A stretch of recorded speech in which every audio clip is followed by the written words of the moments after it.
ปาโทเต็มกระทั่งเลยนะทุกคนทั้งผอเพิ่นมาเลยทั้งไงนี่เต็มเลยนะพอกระซับนี่ขึ้นด้านกำลังเลยเพราะว่าจิตาขึ้นไปด้านพลังเหมือนนี้อันนี้เจ้าบริถิมนะทุกคนนี่เพิ่นสิเฮ็ดอันสมป้างามเลยทุกคน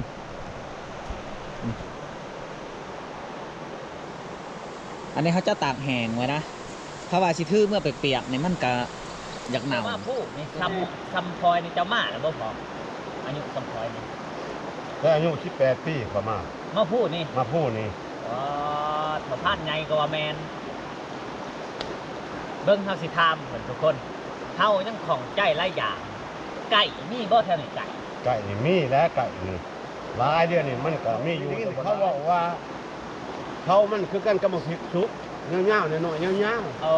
ๆเขาว่าแนวนั้นถ้าว่าผู้ใดเข้าไก่นี่โอ้ยบอกว่าขอโทษขออภัยนำพวก FC ทั้งหลายเนาะแสดงว่าก็คมเพิกกับแมนว่ามันคือเขาบอกทำแมนว่าถ้าว่าคนให้ผู้หญิงกินแต่เฮานี่บ่กินก็ได้แสดงว่ามันพอเชิงฮัลโหลแนวนั้นนู่นได้ผู้จัดการจะเข้าจากสื่อเนาะเพราะว่านาที1 ถึง 2 นาทีคนที่ว่าผู้สาวนี่สิงามกว่ายาสิร่ำรวยก็ตามถ้าได้กินผิดตัวนี้ลงไปแม่นว่านาที1 ถึง 2 นาทีนี่แม่นว่าจะไปหรอพอเชิงจะโลแนวนั้นได้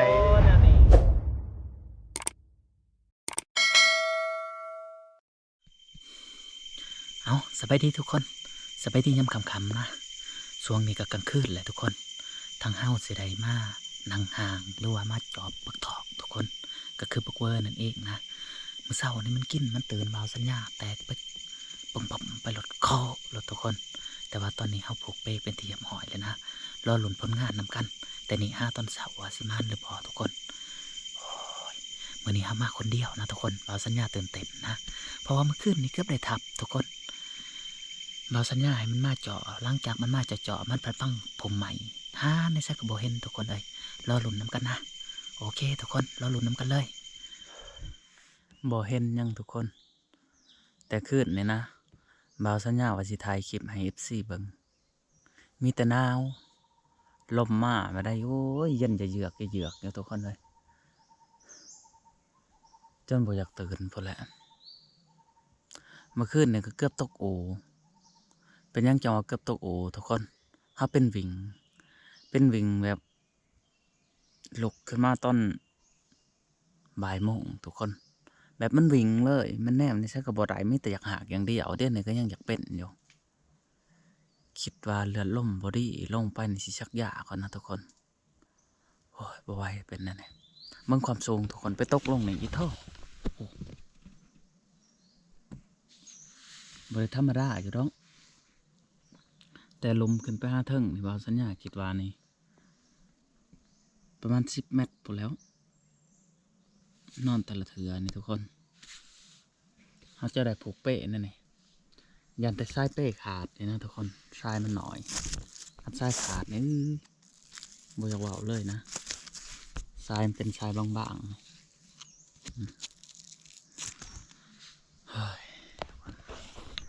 มานี่เป้ล่อหลุนอยู่ทับนะเพราะว่าอยู่ทับขึ้นนี่ได้ยินเสียงกระบังพันเฮียงอะไรประมาณนี้แหละหลดพันยิงเพราะว่าคิดว่าเพิ่นอาจจะมานนะว่านนี่ก็เพิ่นยิงแบบสิแหละถ้าเพิ่นมานนี่ก็โอ้ยดีใจอีกนะทุกคนเลยไปบ้านนี้เชเมียนเครื่องเมียนคล้องก่อนนะโอเคทุกคน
แหงมืดเลยนะทุกคนในบาทนี่อุ้ยงามเลยนี่ซีนบักเวอร์ที่เฮาได้เมื่อวานนี่ผู้ที่ได้กระท่อหนึงนะทุกคนนี่ทางพอซื้อเพิ่นซันกระท่อผู้ที่เต็มท่อเลยมีแต่ซีนงามๆทุกคนเบิ่งสิให้เบิ่งอุ้ยงามเลยทุกคนเต็มเลยนะกระท่อนี่คิดว่าคันค่ายนี่ได้ไล่ไปได้พอนี่ ท้ายนี่ได้อยนระดับ500,000 500,000โอ้เต็มกระท่อนี่500,000 ท่านบอกกลัวทำบอกกลัว เต็มกระท่อบักไงนี่500,000บ่ขายแล้วโอ้ทุกคนเลยนี่แม่นเมื่อนี่ใส่หลายเลยนะนี่ เอาคายอยู่ระดับหลัก ครับอีนี่แหละความสุขทุกคน เราเป็นด่านมันนะ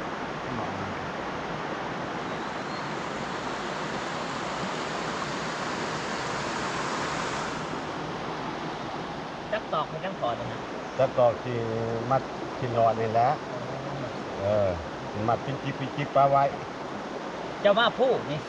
ซ้ำพลอยนี่เจ้ามาแล้วบ่พออายุซ้ำพลอยนี่ แล้วอายุ18 ปีประมาณ มาผู้นี่ มาพูดนี่ อ๋อแถวพานไงก็ว่าแมนเบิ่งเฮาสิถามเหมือนทุกคนเฮายังของใจหลายอย่างไก่มีบ่แถวนี้ไก่ ไก่นี่มีแล้วไก่นี่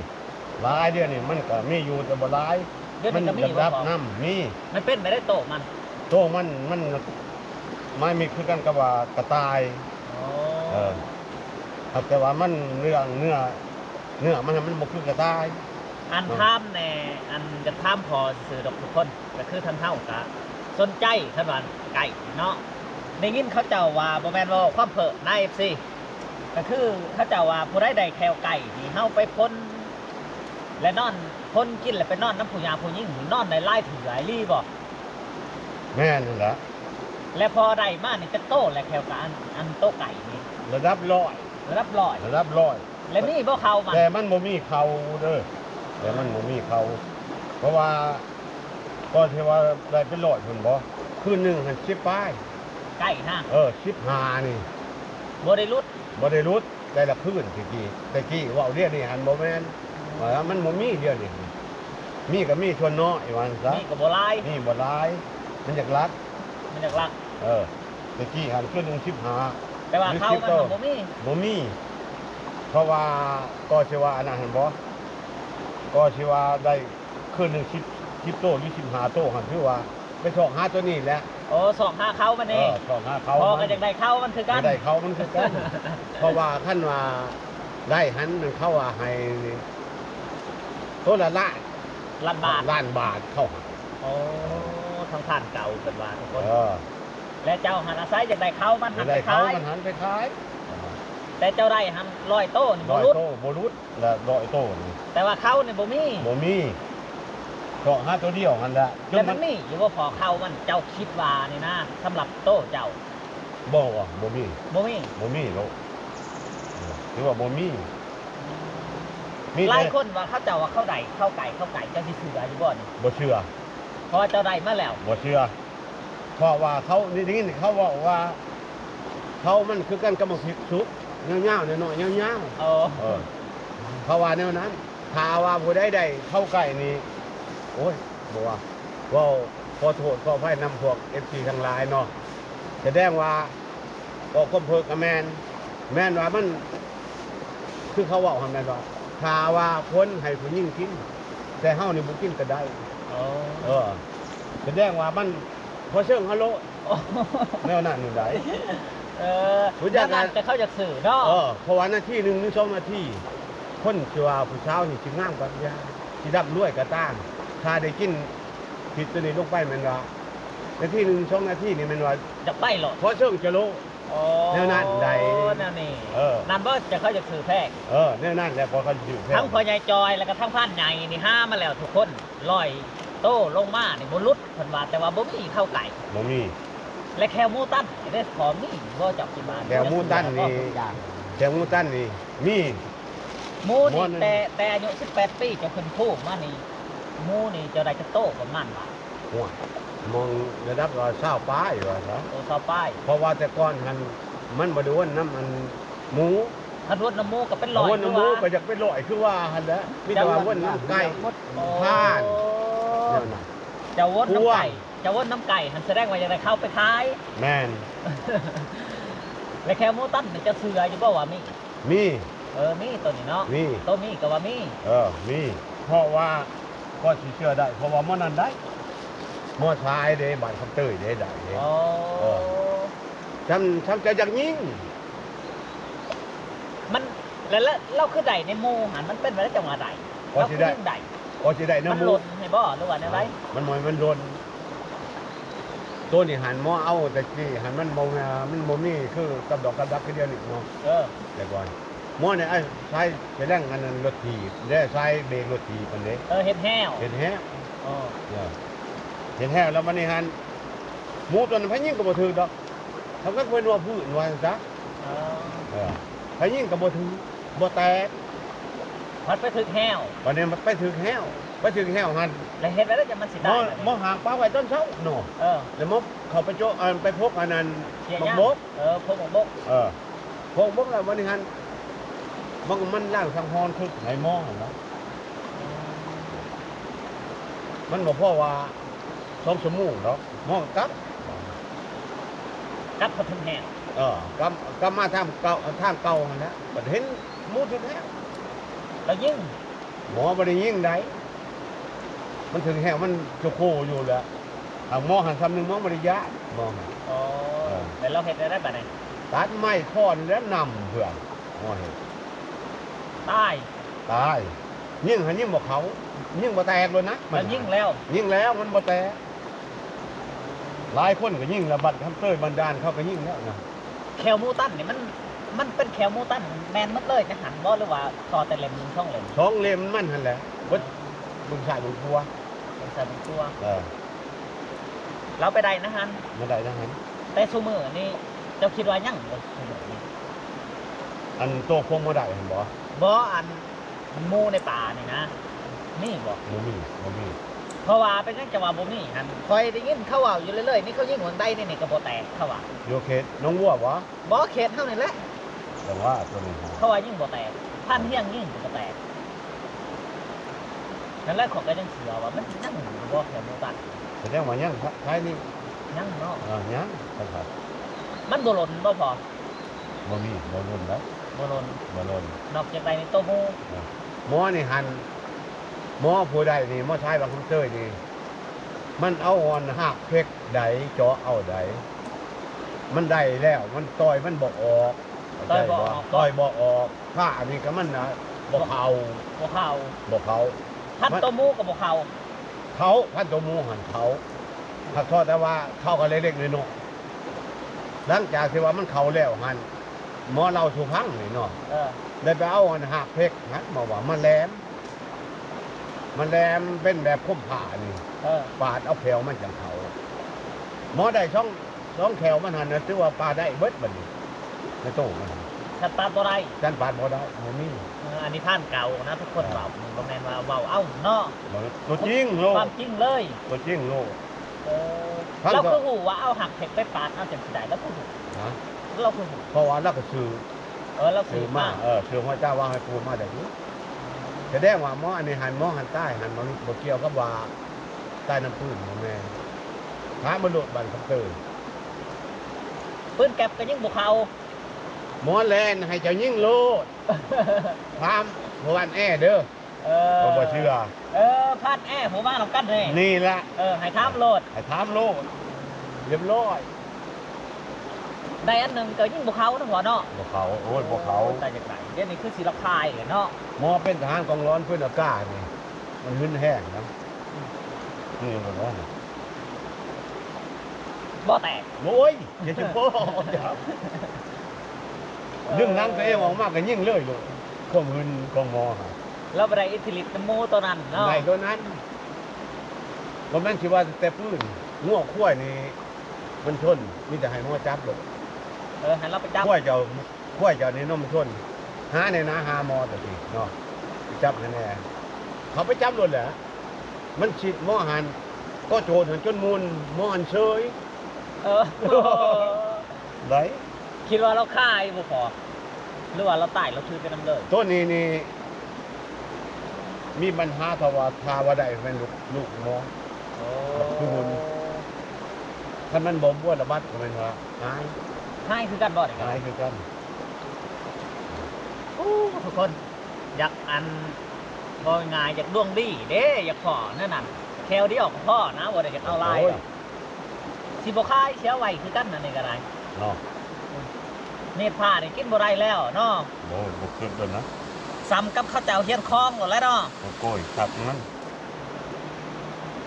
เอาทุกคนบัดในเฮาก็สิได้รอดในพานมาแต่ละคนก่อนนะว่าไผสิมานนั่งแน่เนาะพอเนาะมันขึ้นนี่เขาเจ้าจะทับแต่ทับบ่ได้มันค่าอันก็ไผ่บ่ สะพาย ค่าก็ไผ่ทุกคน หมอผูกไฟเพื่อบ่ช้ำหน้า กันไผ่เฮือสำนักเรียบร้อยเนาะ เรียบร้อย อันนี้แห้งก็เลยว่าพอได้ฮะ บ่ยังอยู่จักหน่อย ยังมัง ยังมังอยู่ เพราะว่าด้านหมอนอาหารมันบ่แห้ง ๆโอ้ยัง ส่วนผักส่วนกระดูกมันถ้ามันนอนแห้งแล้วมันนี่ที่ในเรื่องเขาต่อ ไอ้ยัง ใช่ฮ้อนใช่ทำฮ้อนฮะ ทางข้ามทางแผกกันมากทุกคน ไอ้หยัง บ่กิด ไปได้ขึ้นนี่เห็นอยู่บ่ เพื่อนนี่หันไปใส่หม้องกับหัวหน้าใหญ่หันพอหมูทอกใหญ่ คือบ่ทับ เพราะว่าแต่คู่ไอ้ตามันใหญ่ดีเขาบ่เคยเห็นจักเทื่อตั้งแต่เป็นนายพรานมา อ๋อ คอยยกกระบังใส่2เทื่อแหละยกแล้วก็ทกลงยกแล้วก็ทกลง บ่หันนิ่ง ขอยยันไปถือคุ้ยเขาขอยยันเป็นคุ้ยหน่อยคุ้ยยังพอตามันห่างกันดีๆเคยเห็นจักเทื่อเนี่ยว่าเที่ยวเมา จนผิดสังเกต บัตรสุดท้ายเพิ่นเป็นหมูถอก สุดท้ายเป็นมือเถาะ ปุ๊บบ่เจ้าไปเลย กึกไปเลย ก็สิฮู้จักว่าหมูเถาะกันว่าหน้าใหญ่เห็นแต่รังมันเพิ่นว่า โอ้ มันเฮ็ดเนาะ เจ้าหันยังบ่ฮู้อยู่ ข่อยยังบ่ฮู้ข่อยหันเห็นแต่ตามันหมูหันตาความห่างบ่ให้เว้าเขาบ่เคยพอเคยเห็นจักเทื่อหมูแนวนี้ตาเขียวคือตาพร่านนี่ อ๋อบ่เจ้าขึ้นไปหอดใช้หอดบ่อันพาสั้น เลยพาสัตว์ เลยพาสั้นพ่ออยู่บ่ได้นี่ เลยพาสั้นไปหน้อยหนึงพอ มื้อแรงลงมาคือเก่าเด้อมื้อแรง มาแรกมันจะลงมาคือเก่า ไปได้เด้อนี่มาแต่การทางใด นี่มาแต่ตอไก่มันอยู่ดิ มานอยู่ เ โอ้มานอยู่ได้ทุกคน เออ คอยคิดว่าเจ้ายิ่งไก่เจ้าเองบ่แม่น โมแมน อุ้ยเป็นไก่ป่าทุกคนนี่อ๋อสิเฮ็ดไว้ได้กินอันนี้ฮะป้าเดือยมาเนาะแลมขักอันนี้ทุกคนนี่เดือยมันนี่ให้คอยเด้อ เอาเลย สิไปฝาก FC ดอกทุกคนงามมาเลยไก่เจ้าบ่คันทางนั้นแอกฮะคอยว่าอยากไปอยู่ขยันเป็นไก่ทั้งทีมงานแล้วก็เลยบ่หันไปนะทุกคนโอ้งามมาเลยสีเดียวกันเลยกับไก่เพิ่นนี่ทุกคนม่านแล้วบาดนี่นี่ไก่เพิ่นนี่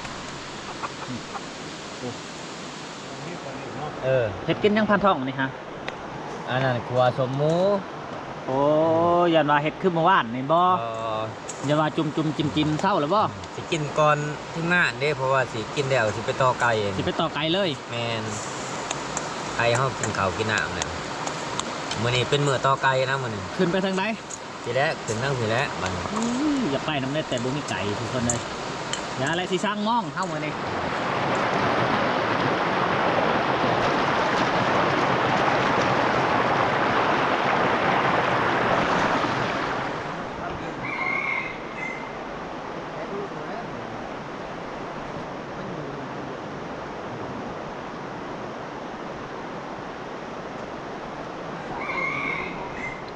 อุ้ยปากอะจะแห้งแล้วนะทุกคนนี่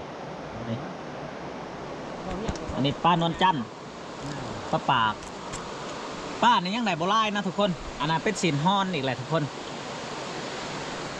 ไปได้พันเที่ยงคืนนี่บ่เห็นบ่ได้สินช่างเจ้าจริงฮะ กินไก่ สินไก่พันทอง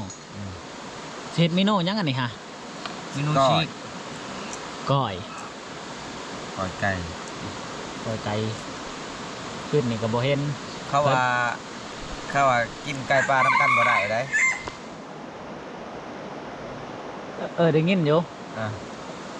มันสิบ่ถึงกันเขามันสิบ่ได้ปลาน้ำกัน บ่แม่นบ่ถือ มันสิบ่ได้ไปน้ำกันเลย แต่คอยนี่บ่กินน้ำเจ้าแล้ว เป็นยังจังว่าบ่กินเฮาบ่ได้หายกันนะแต่ว่าบ่ไปหากันเลยว่าสิบ่กินน้ำเพิ่นคักมันว่า ทิปโดเต็มๆหนู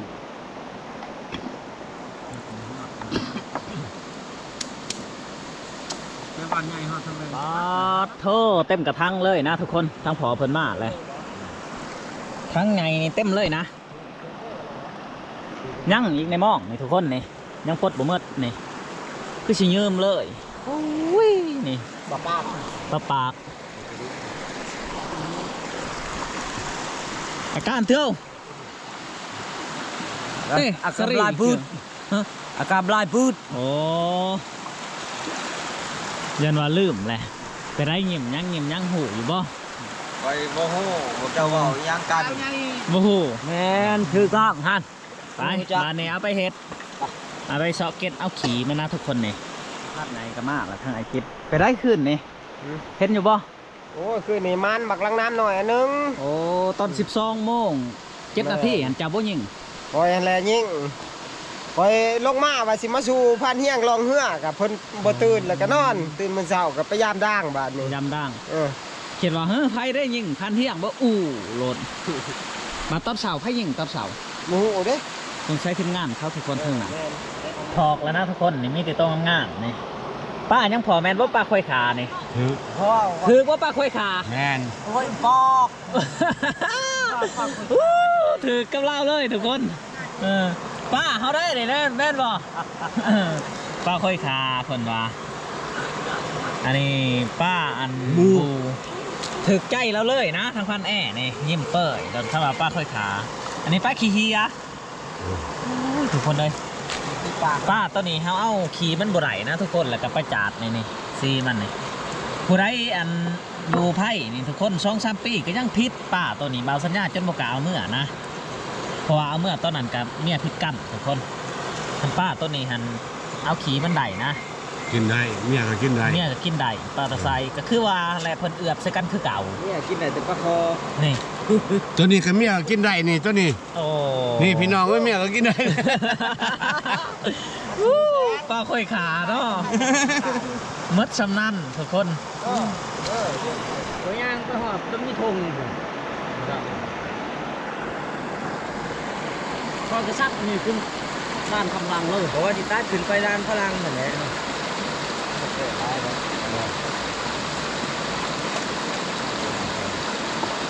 บ่มีห้อยหมูในบ้านเลย รุ่นห้องอยู่ลุ่มคุณ อยู่ที่ทำอยู่เนี้ยเนี้ยหมูกินเนี้ยหมูตัวเดียวไปกินดัง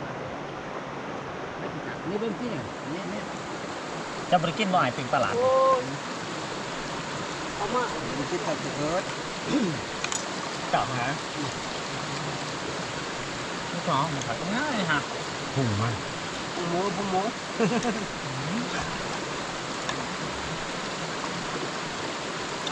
รู้ว่าคนกินอยู่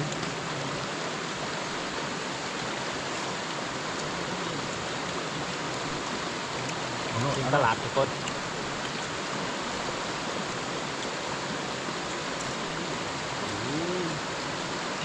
เนี่ยที่จังหวัดนักเลยที่เทศบาล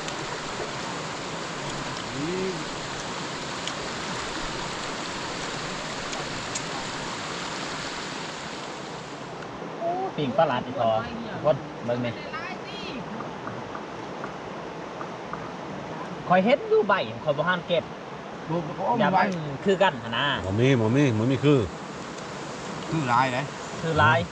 ใบลำดวนใบแทนทีนคือลายหักแต่ว่าใบนั้นมันคือแบบนี้ กันไม่พอ คันผู้บ่จักหัน คันจะกินเบิ่งผัดบ่แห้งบ่ห้ามกิน เจ้าก็จะเก็บได้หันเจ้าเอาเบิ่งใบหนึ่งก็จะยำเจ้ากินสังเกตเบิ่งขึ้นกายนั้นมันบ่ได้ชมแบบนี้ผ่าชื่อสิใบแดงก็ตามหมอนี่ต้องชม อันที่ชมนะเฮ็ดอ้าวหลอดบ่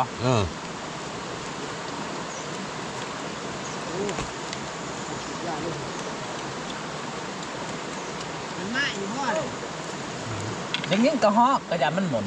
เราตะอมน้ำกับ กระแต้มันกระหอบ อันแรกก่อนเขาถือฮิว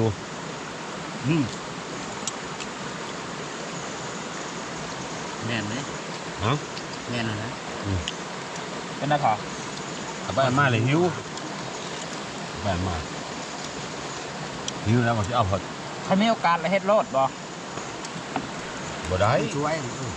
คนช่วยแล้ว อันนี้เจ้าบ่ได้ถิ่มนะทุกคนนี่เพิ่นสิเฮ็ดอันสมป้า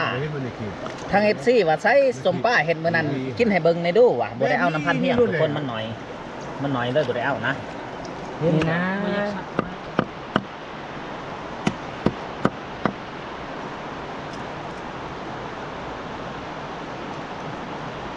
ที่กินมันบ่ได้กิน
น้องนี่ง่อยปวดแล้ว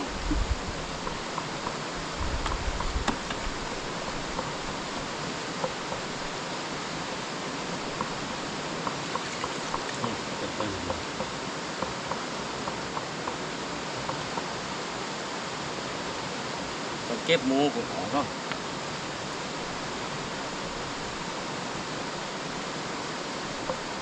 สำเร็จเสร็จสิ้นทุกคนก็คือที่ห้าวผักนี่นะบ่แม่นถ้าสิเฮ็ดลาบนะทุกคนก็คือถ้าสิเฮ็ดคี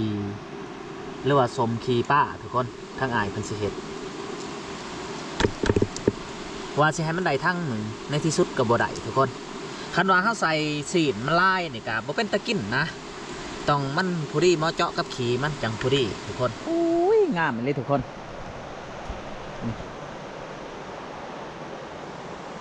อันนี้เขาจะตากแห้งไว้นะถ้าว่าสิทื่อเมื่อเปียกๆเนี่ยมันก็อยากเน่าตัวนี้ก็5ใดเพิ่งกระตานี่ทุกคนเพิ่งกระตาอันนี้ก็จะเป็นซีนหมูแล้วก็มินเนี่ยนะป่าอยากกินไม่ได้เห็ดเอ้าทุกคนนี่มันซีนดอดบักเวอร์นะทุกคนนี่โอ้ยขักอะไรทุกคนตัวที่เขาได้เมื่อวานนี่นะเขาว่าได้ขึ้นนี่โอ้ยเฮ้ยว้าวอันนี้เป็นซีนสั้น ภูที่ทับได้จะได้สั้นสินสั้นนี่จะงามแล้วก็ยาวอีกนะทุกคนโอ้ต้นนั้นได้เมื่อก่อนปุ้ยทุกคนเพิ่นเห็ดโอ้ขักเจ้าเห็ดเนาะ โอ้ยต้องขลุ่นให้มันเข้ากันได้ บ่ข้าวบ่ได้ โอ้ถ้าคนบ่ได้มันสิเน่า เอาเป็นไปซะได้บ่ แม่นเมื่อไรก็อีกประมาณ3วันปรุงกินได้เลย บ่ได้ครัวบ่ ตามใจมัก ตามใจมัง บางคนก็ขัวบางคนก็กินสดเลย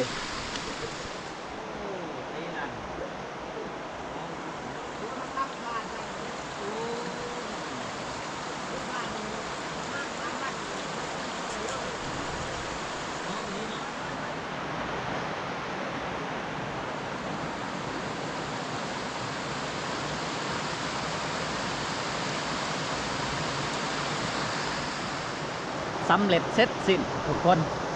ก็คือภารกิจของเฮากับคั่วป้าแล้วก็ย่าง